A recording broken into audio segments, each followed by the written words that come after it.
Madame Lily et la petite souris. Dans la campagne, tout au bout d'un chemin bordé de pommiers, vivait Madame Lily. Elle avait une grande maison blanche avec un grenier qui grinçait, un jardin plein de fleurs sauvages, mais pas un chat, pas un bruit, pas une âme. Tous les jours, elle tricotait, arrosait ses plantes, buvait son thé. Mais parfois, le silence lui pesait. « C'est trop grand ici », soupirait-elle souvent.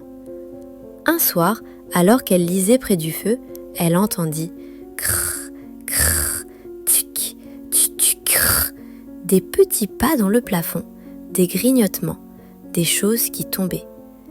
Madame Lily fronça les sourcils. « Oh non, pas une souris, berk !» Elle grimpa au grenier avec une lampe torche.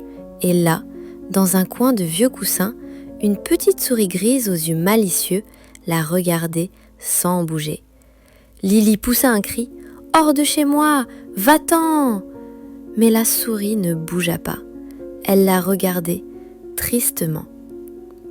Le lendemain, Madame Lily posa un piège à fromage. Mais le fromage disparut, et à la place, il y avait une petite fleur des champs. Le jour d'après, un petit dessin, et le jour encore après, une perle brillante posée sur sa table. Madame Lily commença à s'interroger. Et si cette souris essayait de me parler ? Alors elle monta doucement au grenier, sans bruit. Et là, quelque chose d'incroyable. La souris avait construit une minuscule maison avec des bouchons, du coton, une cuillère en guise de balançoire, et surtout, sur un petit panneau en bois, il y avait écrit, avec de la poussière, « Pardon de m'être invitée, je suis seule aussi. » Ce soir-là, Madame Lily n'eut plus peur. Elle déposa une toute petite tasse de thé et dit « Tu peux rester, mais il faudra partager les biscuits. » La souris fit une révérence minuscule. Depuis ce jour, la grande maison de Lily n'était plus jamais vide.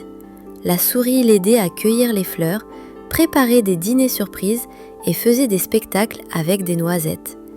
Le soir, elles lisaient des histoires ensemble, l'une dans son fauteuil, l'autre dans une pantoufle tapissée de mousse. Petite leçon du cœur. Parfois on croit qu'on a peur de ce qui est petit, différent ou surprenant. Mais c'est juste notre cœur qui attend qu'on lui ouvre la porte. Et dans cette grande maison, ce n'est pas l'espace qui manquait, c'était juste un peu d'amitié à y faire entrer.